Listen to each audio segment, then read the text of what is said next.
Hello friends, मैं सचिन रवानी आपका स्वागत करता हूं आपका अपना चैनल सक्सेस द्वार पे।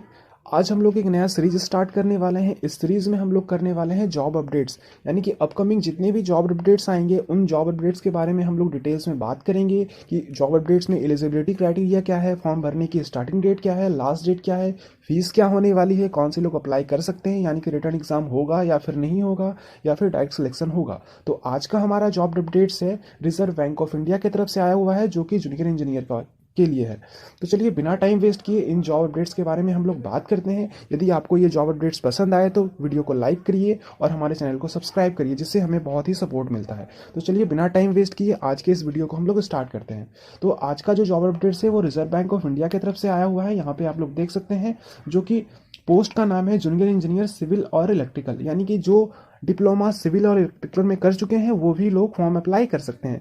जरा रुकिए, ध्यान से सुनिए। जो डिप्लोमा के साथ साथ यदि आप लोग डिप्लोमा नहीं किए हुए हैं, सिर्फ और सिर्फ यदि बीटेक किए हुए हैं इलेक्ट्रिकल और सिविल में, तो भी आप लोग फॉर्म को अप्लाई कर सकते हैं। तो चलिए हम लोग इस जॉब अपडेट्स के बारे में डिटेल्स में बात करते हैं कि आप लोग कैसे, कि कौन कौन से लोग एलिजिबल हैं और कब से कब तक आप लोग फॉर्म भर सकते हैं। तो जैसा कि आप लोग यहाँ पे देख पा रहे हैं, यहाँ पे जो वेबसाइट का जो लिंक स्टार्ट हो जाएगा, यानी कि फॉर्म भरना स्टार्ट हो जाएगा, वो 2 फरवरी से लेकर के 15 फरवरी के बीच में होगा।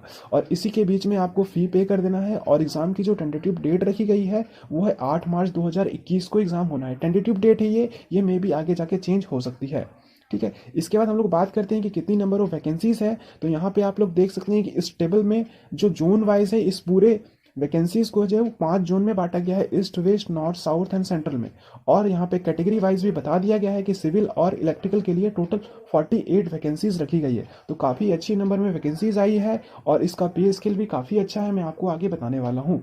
तो यहाँ पे हम लोग देख लिए कि टोटल नंबर ऑफ वैकेंसीज जो है यहाँ पे 48 है। और इस चार्ट में आपको देख सकते हैं कि जो कैटेगरी वाइज और जोन वाइज भी वैकेंसीज को बहुत अच्छे से डिटेल्स में बताया गया है।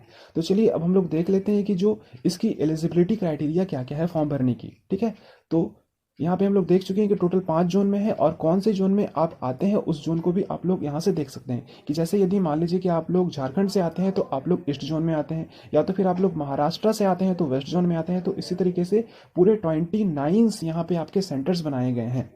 चलिए ठीक है, तो हम लोग अब बात करते हैं कि इस जॉब की जो एलिजिबिलिटी क्राइटेरिया क्या है। तो सबसे पहला यहाँ पे एज क्राइटेरिया बताया गया है कि आप लोग 20 से 30 साल के अंदर यदि आते हैं तो आप लोग इस पोस्ट को भर सकते हैं। ठीक है, उसके बाद आपको इस एज में रिलैक्सेशन मिल जाएगा अकॉर्डिंग टू आपके कैटेगरी वाइज। यदि आप ST SC में आते हैं तो आपको 5 साल का रिलैक्सेशन मिल जाएगा, और यदि आप OBC में आते हैं तो आपको 3 साल का रिलैक्सेशन मिल जाएगा। इस तरीके से आपको ये सर्टिफिकेट आपका होना चाहिए, कास्ट सर्टिफिकेट, तभी आपको एज में रिलैक्सेशन मिलेगा, अदरवाइज आपको नहीं मिलेगा। ठीक है, इसके बाद हम लोग बात करते हैं कि एजुकेशन क्वालिफिकेशन क्या होनी चाहिए। सबसे पहले बताया गया है यहाँ पे कि जो यदि आप या तो फिर आप सिविल में डिप्लोमा किए हुए हैं या तो फिर इलेक्ट्रिकल में डिप्लोमा किए हुए हैं, तो आपका मिनिमम मार्क्स जो है वो जो एग्रीगेट बनता है 3 साल के बाद, वो आपका 65% होना चाहिए यदि आप लोग जनरल और OBC में आते हैं। तो यदि आप ST SC और PWD में आते हैं तो आपके टोटल 55% एग्रीगेट होने चाहिए। और नेक्स्ट बात, यदि आप लोग डिग्री किए हुए हैं यानी कि बीटेक किए हुए हैं सिविल में या तो फिर इलेक्ट्रिकल में, तो आपके मात्र और मात्र 55 मार्क्स होंगे तो भी काम चल जाएगा, यदि आप लोग जनरल और OBC में हैं। और यदि आप ST SC के अंदर आते हैं और PWD के अंदर आते हैं तो आपको 45 मार्क्स होने चाहिए, टोटल परसेंटेज होने चाहिए। तो ये बात हो गया। एजुकेशन क्वालिफिकेशन के साथ साथ यहाँ पे आप लोगों का एक्सपीरियंस भी मांगा गया है। यदि आप लोग डिप्लोमा होल्डर है तो आपको 2 साल का एक्सपीरियंस होना चाहिए, मिनिमम 2 साल की एक्सपीरियंस होनी चाहिए। यदि आप लोग बीटेक हैं या तो फिर डिग्री होल्डर हैं तो आपको सिर्फ और सिर्फ 1 साल का एक्सपीरियंस मांगा गया है। ये आपका दिया गया है एज क्राइटेरिया के साथ साथ ही आप लोग एजुकेशन क्वालिफिकेशन क्या क्या होंगे और एक्सपीरियंस क्या क्या होंगे। तो चलिए अब हम लोग आगे बात करते हैं कि एग्ज़ाम जो होने वाला है, एग्ज़ाम में कौन कौन से एग्ज़ाम होने वाले हैं। तो यहाँ पे आपके टोटल 2 एग्ज़ाम होने वाले हैं। पहला ऑनलाइन एग्ज़ाम होगा और दूसरा होगा लैंग्वेज प्रोफिशिएंसी टेस्ट। इसमें आपका लैंग्वेज टेस्ट किया जाएगा, यानी कि एक लैंग्वेज के बारे में टेस्ट किया जाएगा। जैसे कि मैंने यहाँ पे आपको पहले बताया कि टोटल 5 जोन में बांटा गया है। जिस जोन में आप लोग भरेंगे उस जोन के आपको लैंग्वेज को आना चाहिए। इसके लिए आपको एक लैंग्वेज प्रोफिशिएंसी टेस्ट रखा गया, जिससे आपका लैंग्वेज को टेस्ट किया जाएगा कि आपको उस लैंग्वेज में आता है या नहीं आता है। ठीक है, इसके लिए आप लोगों को दोनों टेस्ट को क्वालिफाई करना होगा। तो ऑनलाइन एग्जाम में आपका टोटल 4 पार्ट में बांटा गया है। पहला क्या, इंग्लिश का एग्जाम होगा, यानी कि इंग्लिश लैंग्वेज का। दूसरा जो आपका engineering discipline paper 1 and paper 2, उसके बाद रीजनिंग एंड इंटेलिजेंस। टोटल आपके 180 क्वेश्चंस होंगे चारों टॉपिक को मिला करके। उसके साथ ही साथ आपको टोटल 150 मिनट दिए जाएंगे इस क्वेश्चन को सॉल्व करने के लिए, और टोटल मार्क्स होंगे आपके 300 मार्क्स।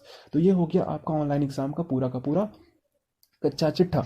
तो आपको इस 4 टॉपिक में आपको बड़ा मेहनत करना है आपको एग्जाम को क्वालिफाई करने के लिए। तो चलिए, उसके बाद आपका होगा, जैसे ही आपका एग्जाम हो जाएगा उसके बाद आपका एक एग्जाम लिया जाएगा, लैंग्वेज प्रोफिशिएंसी टेस्ट, जो कि आपका ऑनलाइन होगा। इसके लिए आपको जोन वाइज आपको लैंग्वेज आना चाहिए। ठीक है, ये बात हो गई आपकी एग्जाम्स के बारे में। अब मैं बात कर लेता हूँ कि फ़ी कितनी लगने वाली है आपके यहाँ पे। उससे पहले हम लोग बात कर ले एग्जाम सेंटर। टोटल यहाँ पे 29 सेंटर्स बनाए गए हैं। प्रत्येक स्टेट में मान के चलिए तो एक सेंटर जरूर बनाया गया है। ठीक है, ठीक है। तो आप लोग सेंटर्स यदि चेक करना है तो इस लिंक पे जाके आप लोग चेक कर सकते हैं। ये पूरा का पूरा नोटिफिकेशन में आपका लिंक मैं आपको डिस्क्रिप्शन में डाल दूंगा, वहाँ से आप लोग डाउनलोड करके देख भी सकते हैं। तो चलिए, यहाँ पे आप पे स्केल की बात करते हैं। तो पे स्केल जो है आपका टोटल, यदि अलाउंस को ऐड कर लें तो टोटल आपका पे स्केल बन जाएगा 53,105 रुपये। काफ़ी अच्छी पे स्केल है, काफ़ी अच्छी यहाँ पे पेमेंट मिलने वाली है आपको। तो आप लोग इसके लिए जा सकते हैं यदि आपका एलिजिबिलिटी क्राइटेरिया फुलफिल कर पा रहे हैं और आपके पास एक्सपीरियंस है तो। ठीक है, उसके बाद हम लोग बात करते हैं यहाँ पे फ़ी जो है वो टोटल फ़ी आपकी रखी गई है ST SC के लिए मात्र 50 रुपये रखी गई है, और जनरल और OBC वालों के लिए यहाँ पे 450 फीस रखी गई है।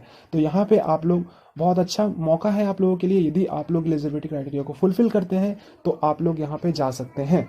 ठीक है, तो चलिए इसी के साथ इस वीडियो को एंड करते हैं। यदि ये वीडियो आपको पसंद आया हो, वीडियो को लाइक कर दीजिए और हमारे चैनल को सब्सक्राइब कर दीजिए, जिससे हमें बहुत ही अच्छा मोटिवेशन मिलता है। तो चलिए फिर से मिलते हैं नेक्स्ट जॉब अपडेट्स पे। तब तक के लिए good bye and all the best for your exam.